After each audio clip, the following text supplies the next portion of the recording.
This is the Resilience for Life vlog. I'm Jamie Meyer. Hi, Lisa. Hi, Jamie. So nice to see you. Thanks so much for having me. I'm really delighted that you're here. And I wanted to mention that we met actually in 2016 when I went to a workshop at your office. Uh-huh. I'm just a huge fan of what you do, and I'm a student and a teacher of breathing practices. But of course, what you do is unique and it's different than my training. And so I wanted to invite you here today because I think what you're doing has so much to offer for so many people. So I thought a great way to start would be to have you talk a little bit about yourself and your background and your business. Oh, okay. Well, my name's Lisa Bowen, and I'm a breathing coach with Breathing Retraining Center. And how I got into this was I had lifelong asthma. From the age of 4, I had asthma, and I just did everything I could. I also had eczema, like on my whole body. And I have always been kind of interested in natural therapies, but I went off my medications for a while, and then I got an infection once, and I started taking one of those new super drugs for asthma, and I loved how I felt, so I was doing that for many years. And then I went to a spiritual workshop where I was about 12 or 14 days, and we were doing fire breath all the time. And one night I left and I could hardly drive down the hill. I was throwing up like crazy. And I had to stay in a hotel basically 5 miles from my house. I could not get on the freeway. I just felt like crap until about 2 or 3 a.m. the next day. I went to the acupuncturist, and he said, "Lisa, have you heard of the Buteyko breathing technique?" I said, "No, I haven't."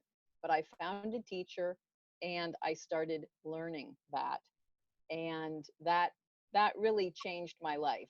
Not immediately, but through the skills I learned and kind of my own story that I had to deal with. Because what happens is when you start changing, our breathing is a hologram of our life and what's going on with us. So when I started changing my breathing, I got very upset. I had to kind of work with my emotions in a way that I hadn't been called to do before. And that took years. And I also, anyway, it's like any time you work on your health, you enter through one door, but you really have to work on everything. Hmm. So that's what happened. And then I became a teacher.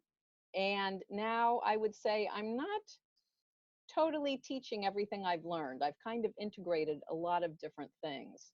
So I learned the Buteyko breathing technique, and I started teaching the Buteyko breathing technique as it was taught to me. And a lot of things has changed in the last 10 years. If you think about all the things we're doing on the internet now, I have moved really more to habit coaching using this set of tools. Hmm. Yes, so I would say that my whole practice has changed Okay. the last couple years, and actually even how I'm doing things since you took that class. When you say habit coaching, would you say that you're focused on habits that involve respiratory patterns and wellness or other Yes, things? yes. We're breathing 20,000 times a day plus in a pattern that is pretty much invisible to us. And so what breathing retraining is making the unconscious conscious in 10, 15-minute chunks, 3, 4, 5 times a day, whatever somebody can manage, so that these healthier habits kind of become your autopilot Hmm. once you start doing them more.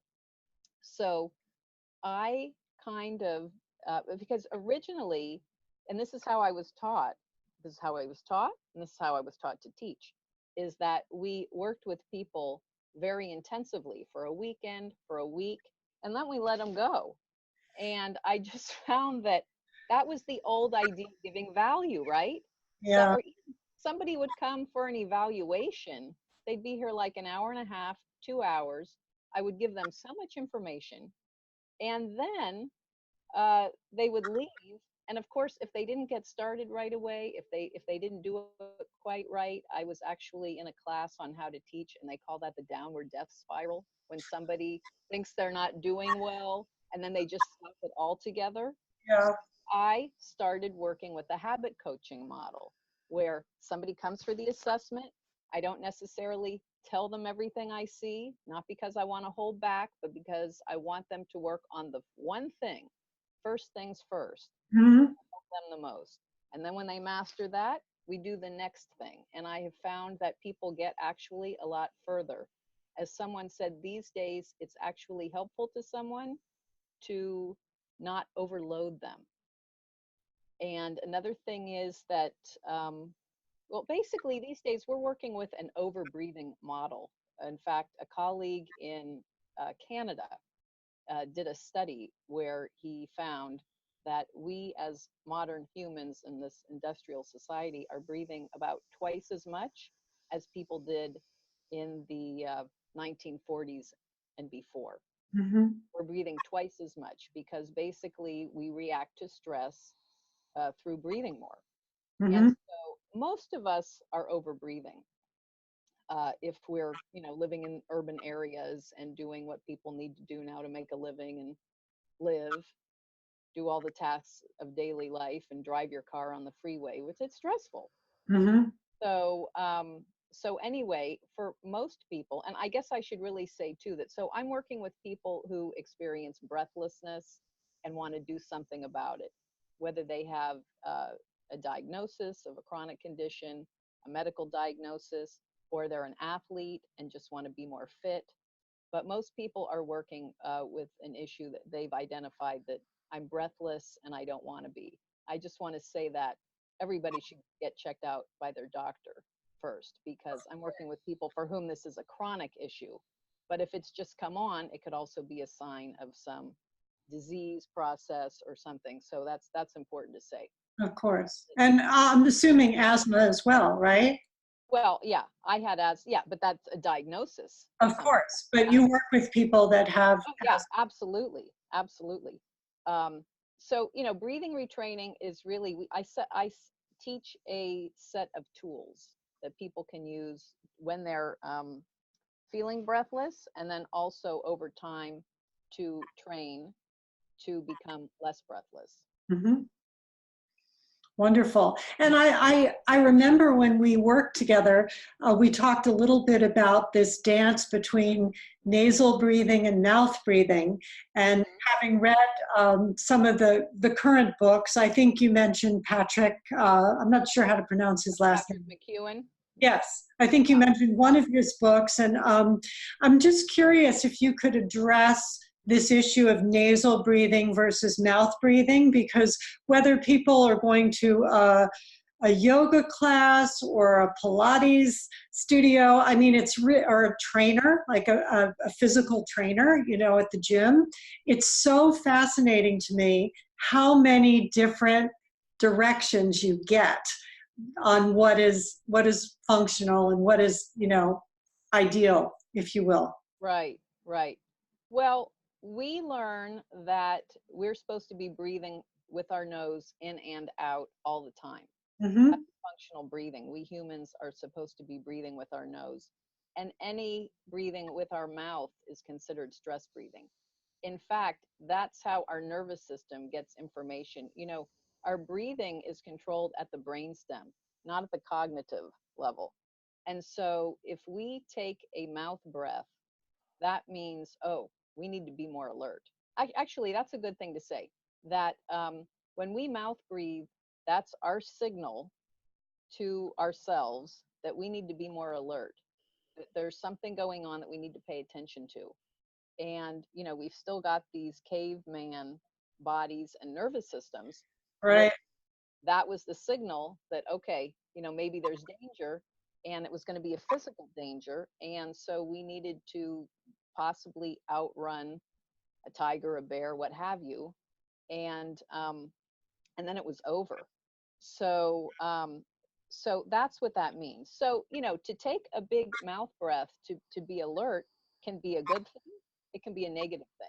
Now, I think that in our culture, what's happened is there's a lot of stress about how am I going to pay my taxes? How am I going to pay my bills? Who's going to be president in 2020? And, that's long-term stress.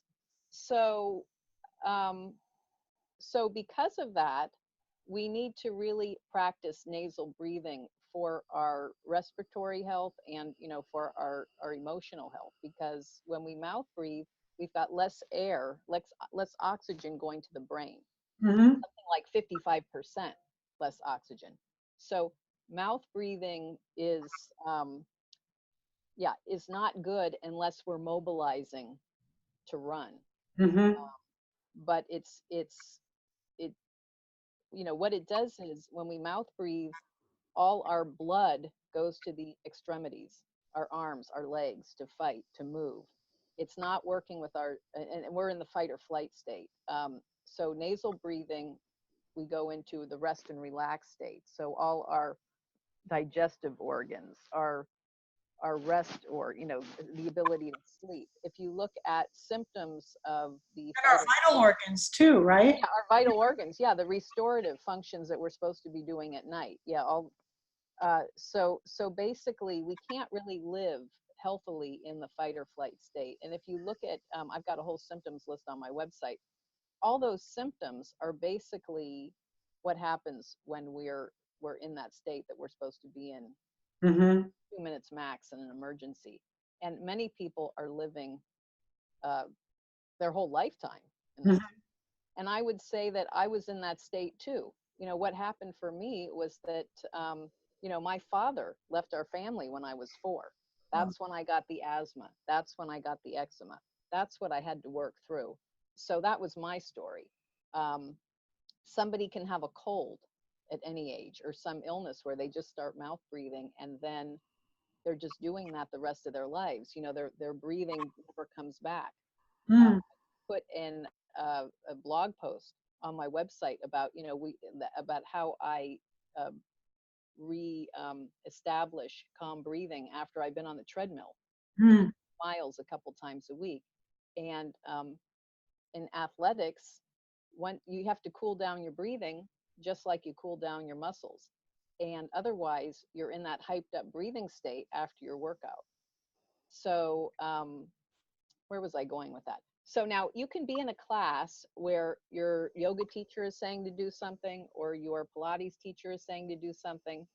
That's what they're saying to do for that time, right? Because, for instance, if you want to energize, your inhale should be less. If you want to relax, your exhale should be longer. Mm-hmm. So every teacher is going to tell you something based on what the activity is at that time.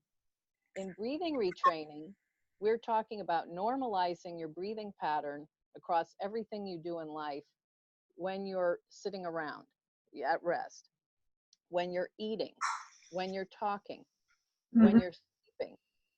And for all those activities, we should be nasal breathing. Mm-hmm. What somebody tells you to do for 5 or 10 minutes or your hour workout, if you trust that instructor, do it that way. And then go back to your nasal breathing. Now, many people don't realize that they are doing a lot of mouth breathing. Right. I just want to interrupt for one sec because I can't tell you how much I resonate to what you just said in terms of uh, is the breathing serving you for the activity that you're Right. doing, and is it appropriate for that amount of time? I think we live in sort of an all or nothing culture, so we get stuck. We go to a class maybe, and a teacher says, this is the way to do it, and then we think, oh my God, I've got to do that 24 hours a day. Right. What you're talking about is a healthy default, so that when we're not necessarily exercising or doing some other specific kind of activity, that our normal MO, if you will, is really highly functional, and we're breathing optimally at all those downtimes, if you will, so that we basically change our physiology and energy and all the other things that you benefit from when you're breathing optimally. Is that correct? Right, right. I mean, ideally, breathing is reflexive, that we're only breathing in, I'm only breathing in this moment as much as I need to get the air for this moment. I mean, we're trying Right. to save oxygen. Yes. So, so when you're running, you need more, but we Right. still breathe through our nose, and we get in shape to do that. Mm-hmm. When we're just sitting around, we don't need as much air. Mm-hmm. So that's so, and when we're talking, I mean, this is what to me is really sad, is that if you, and I find this fascinating, if you go to Starbucks or you just hear people, newscasters, you can hear people gasp when they talk. Um, like, you know, they're talking and they're talking and they don't stop for commas or periods, or they're not stopping, they're just going from one thought to the other, and the next thing you know, they're you know, you can hear this on newscasters all the time, and then they just stop, like, you know. And you see people doing this when they eat too, you know, where they're not, they're breathing with their mouth and they're eating, and then they're in fact, that you can choke, you know, as you have food in your mouth, you know. You know, you can bring it right into your windpipe. Yeah. So I've, you know, I'm finding it sad that we don't take time even to stop and breathe. It's like we're so busy we can't even take time to breathe while we're talking. Mm. And so yes, so one of the one of the issues is that people don't recognize how they're even breathing when they start this. And that's where I think I noticed that my training wasn't adequate, because when I started, and it could just be a sign of the times, but my teachers assumed that most people could breathe with their nose from the get go. And I found that wasn't true, that they didn't even realize, and I didn't even realize, you know, when I was mouth breathing. Mm-hmm. So I find that that's the first step. And one of the best ways to do it is just to watch the people around you. We're in meetings, we're watching TV. I love people watching, so it's easy for me. But basically, if you're in Starbucks and you see people like that, they're breathing through their mouth, Mm-hmm. or some people are like guppies. But you know, many people are mouth breathing Mm-hmm. and they have no idea, and many people don't care, and that's fine. But for people who have symptoms of, you know, basically where their physiology is off, this can be very helpful. Mm-hmm. You mentioned at the gym when you were cooling down from your exercise. Is that is that where you allow yourself a short period of mouth breathing? Or we didn't quite finish that thought. I was just Oh yeah, no, I don't mouth breathe at the gym. okay. But what I do is I measure my pulse before my workout, Mm-hmm. try and measure it at the height, Mm-hmm. and then I make sure, I don't know, by within a couple hours for sure. Typically, I'm like like everybody, I'm busy, right? So I do the cool down on the machine, and then I go into the dressing room, take a shower, whatever, and I do some of our techniques to bring my breathing back to a resting rate. But I check it with my pulse. I see. And a lot of times I don't have time to do that last check at the gym. So I might do it before lunchtime or what have you. But that's really important, is that, and you know, when you think about it, that elevated pulse when after I've exercised is really no different than having some emotional meltdown and having to restabilize or something. It's all stress. In one case it's physical, in another case it's emotional. But getting back to center. So uh, I've really trained to exercise. In fact, that's, you know, a big market for us breathing educators is athletes, is, Mm-hmm. you know, moving in the zone. And the biggest factor is just staying relaxed. One of the things I do when I exercise is I really try to remain relaxed. When my shoulders go up like this, I'm, you know, making sure they're relaxed. I'm trying to keep my hands at my sides, and that's really a huge aspect of breathing retraining, is staying in that relaxed state. Mm-hmm. Wonderful. Did you find that I know in reading some of the materials that there's a method for taping the mouth at night. Could you address that a little? Well, that is controversial. Oh, tell us about that. Well, it's a training tool. Um, I have done it. And if I am worked up, I might do it. It's a way when people are new and when they're basically when they're not as relaxed yet as they need to be, Hmm. they can use tape across their mouth. You can't just use any tape. I use micropore, uh, yeah, paper like surgical tape. Um, you can get it online. I'm not sure. I can't remember if it's available at Walgreens or something. But just to say that it is a technique, I think it's a technique that's effective at the beginning. I mean, in the for breathing retraining means that we're trying to change our habits so that we don't need to do stuff like that, right? That's a crutch. Take Mm. a crutch. Is that why it's controversial? It's controversial because I'm trying to think of why it's controversial. Well, some people are just very against it. They Mm. don't like the idea of somebody taping their mouth. They think they don't see the big picture, and they think it is punitive or, um, yeah. I don't know because I don't feel that way, but I can tell you that there's something about mouth taping that brings a lot of primal emotions to people who are against it. Mm. Um, Interesting. yes. Yeah. They, So when you they work with somebody who you want to ideally sleep optimally, who might be adverse to the taping, how do you work with them? well, well, first of all, nobody should tape if they don't feel comfortable with Right. it. This is kind of, there are a lot of products uh, to help people stop snoring, where they have masks and chin straps and stuff like that, Mm-hmm. because, snoring can be an aspect of sleep disordered breathing or breathing disordered sleep, or whatever aspect of that you want to emphasize. But the whole thing is to keep people who snore to have their mouth shut Right. and to breathe less, which Right. is kind of a couple of our main things that we're trying to get people to do too in general. But for people who snore, so they have the chin strap. Um, So there are many options. there are many options. Yeah, Good. yeah. For some reason, taping seems to be.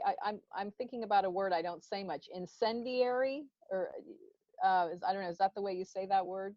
Mm-hmm. It can be triggering. I think Mm-hmm. for people who do get breathless, the idea that they may not be able to take a breath through their mouth is frightening. But another thing is, one of our beginning techniques is to just breathe less through your mouth. Mm-hmm. Breathe less, just breathe less through your mouth. Breathe through a straw. Mm-hmm. So there are many different ways. It's very much about making people comfortable as Mm-hmm. they shift a habit. I love the example of CrossFit. Have you Mm-hmm. ever done CrossFit, Jamie? Mm-hmm. I love how they take one activity like pull ups or push ups and they start where you are and they have you progress one step at a time until you can finally do the full movement. Mm-hmm. That's really how I've adapted breathing retraining, to just start where somebody is, make it really comfortable, and then tomorrow and the next day, let's see what we can do to just take the instruction that one step further. That's wonderful. 'Cause then they feel a certain amount of mastery and you have a very solid foundation. Right. Yeah. Right, Mm. right. I really like approaching things that way. And that's actually what they're talking about in the latest I've seen on habit coaching, is to have somebody improve 1% every day. Mm-hmm. So it Love shouldn't be that. so hard at the get-go. Yeah, I love that. That's Yeah, great. That's yeah. Just change 1% a day. And what do you do if people are really enthusiastic and they want to increase 10% a day? Um, I have found that uh, the tortoise typically beats the hare. Mm-hmm. Those people kind of burn out. Yeah. And then it's again that kind of what I call the downward Death spiral. spiral. Yeah, the downward death spiral. Then if they can't maintain that uh, schedule, then they fizzle. Hmm. So yeah, yeah. Wonderful. It's really kind of, the Buddha talked a lot about moderation. I think this is a lot about moderation too. Don't do too much, don't do too little. Breathing retraining is also a lot about it's kind of like weight loss, where if you go from 2000 calories to 200, your body will lock down, it won't lose any weight, it'll think you're starving. It's the same thing with the a lot of things about your breathing. We have a respiratory control center in the brain stem, and it doesn't like big changes. So Right. if you stop really, so we're so so we're working with an over breathing model for many people. Yet if they start really limiting their breathing, then their body is going to think there's something going wrong, and they're going to make them breathe more. So it's very much like losing weight. Mhm. You can't do too much at a time. Right. Yeah.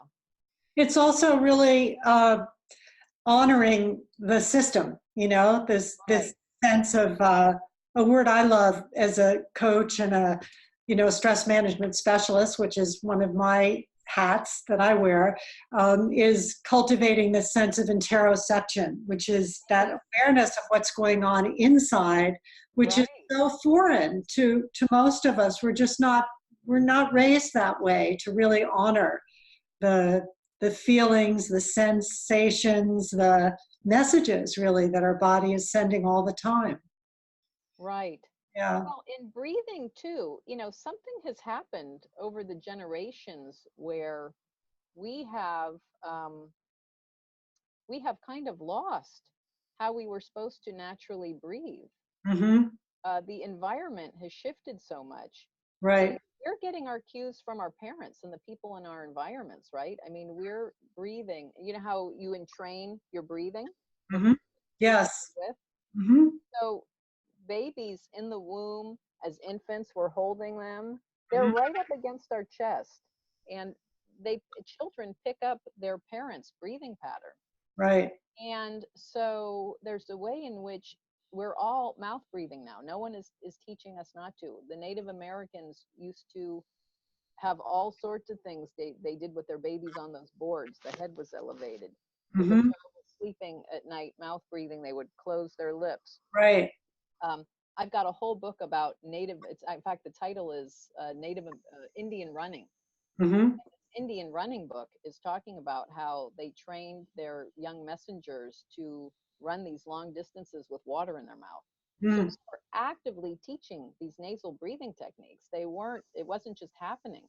And for us, we're not thinking about it at all. And so most people are mouth breathing and having these uh, basically chronic imbalances, Right. in chemistry and pH and everything Mm-hmm. as a result. And if you think about it, think about how so many of us need braces. I mean, I must have had braces 3 times. This is considered normal now. And really, if we learn as babies and toddlers to breathe correctly, our tongue rests on the top of our mouth, or the roof of our mouth, and that creates the bottom of the nose. The airway grows the way it should. There's enough room in the mouth for the jaw grows large enough that there's room for all the teeth. Mm-hmm. Um, I don't want to get into trouble with the dental industry, but that's kind of a modern problem, right? I Yeah. mean, what did people do before the advent of braces? I mean, maybe they didn't need them. So there's something going on in our society Mm-hmm. that is now causing a lot of these imbalances. Mm. And so yeah. So do you work just in person? Do you work by distance? I know we're coming up to the end, but I want you to be able to let us know how people can reach Oh, you. yeah, yeah, I do work with people over distance. Again, with this habit coaching, most people, even if they're within a half hour, don't want to come into the office. So Mm-hmm. I have a screening I can do in the office or online, and then I typically work with people once or twice a week. uh, Mm-hmm. usually on Zoom or somehow online. And we have regular, even daily text coaching. And this is how I've changed what I'm doing, is that if someone is stressed or if they have a cold and they don't think they can do the breathing techniques, that's when I want to talk with them. So it's all really interactive online. Mm-hmm. I'm loving doing it because previously that's how we lost people, is they got a cold, they got stressed out, some big emergency happened, and then they just stopped doing the practices, rather than that's when you should do it, right? Mm-hmm. When you're under stress, that's when you need to do it. So that's where I feel like the online coaching really excels. Mm-hmm. And I work with athletes, so at some point they might come in, we might do more face to face, but it's not necessary. So yeah, so I'm really happy with how that's going, and Mm-hmm. how I can really work with people at those pivotal moments, when in the past what I saw is they gave the whole thing up. They were under stress, and there's something about momentum, just keeping the momentum going. Mm-hmm. That's that's also a training for how they should operate, how they can use these skills to really help themselves. Really, at the moment when you don't want to do it is when you should do it. So anyway, yeah, I would love to hear from anyone. My website is breathingretrainingcenter.com. I'm in San Rafael, California, but I think, I love working with a nationwide audience. I'm doing a lot right now with working with people on with a really wider audience than I've typically been working with, because we've got all these wildfires here in Mm-hmm. the state and actually the region. So people have been coming out of the woodwork with breathing difficulties. And then I did some research for this webinar I've been presenting, and I realized there's so much pollution now that really, whether somebody has asthma or not, they should really be breathing very defensively using nasal breathing and all the tools we talk about anyway. Mm-hmm. Just as much air, not more, if there's pollutants in the air. So anyway, I've just seen that. I mean, I've known that everybody should be breathing in a certain functional way anyway, but now 90% of people are really breathing polluted air, so it becomes even more important Mm-hmm. for everybody to learn these techniques, or not even techniques. I mean, I shouldn't call it a technique. It's the style we were kind of born to use, or should be using. Mm-hmm. So anyway, Wonderful. I so appreciate your time, and I love the idea that functional breathing is what we do most of the time, and that it's not in any way contradictory to other activities that we might do that may enlist specific types of breathing, you oh know? yeah, absolutely, Yeah, absolutely. it helps as an avid student and just total fascination with breathing to have your approach. It seems so respectful, honoring, and yet globally really focusing on the most important aspect, which is Oh how we yeah. spend most of our life, you know? Yeah, and remember that the yogis of old, and probably there too now, they covered the whole spectrum. Remember, I said I got really sick when I was in that workshop where I was doing the fire breath, Mm-hmm. hyperventilating, breathing in more than breathing out. Well, they can do it all. The yogis, they can hold their breath for 2 minutes, and Mm-hmm. then they can also do this fire breathing. So they're really masters of all ends of the spectrum. Right. Yeah. But should be always with caution and only with a Oh yeah, qualified absolutely, instructor. absolutely, Yeah, absolutely. yeah, But yeah, just to say that, yeah, there is a way that's preferable for day in, day out breathing, but then, right. doing all these activities where something we might be called to do something else, and those, those spiritual aspects that kind of get us in a different place, to experience another dimension, of course, another way to breathe. So Yeah. Well, Lisa, thank you so much for your time today. It's been a pleasure talking with you, and I am really delighted to touch base. yes, thank you so much.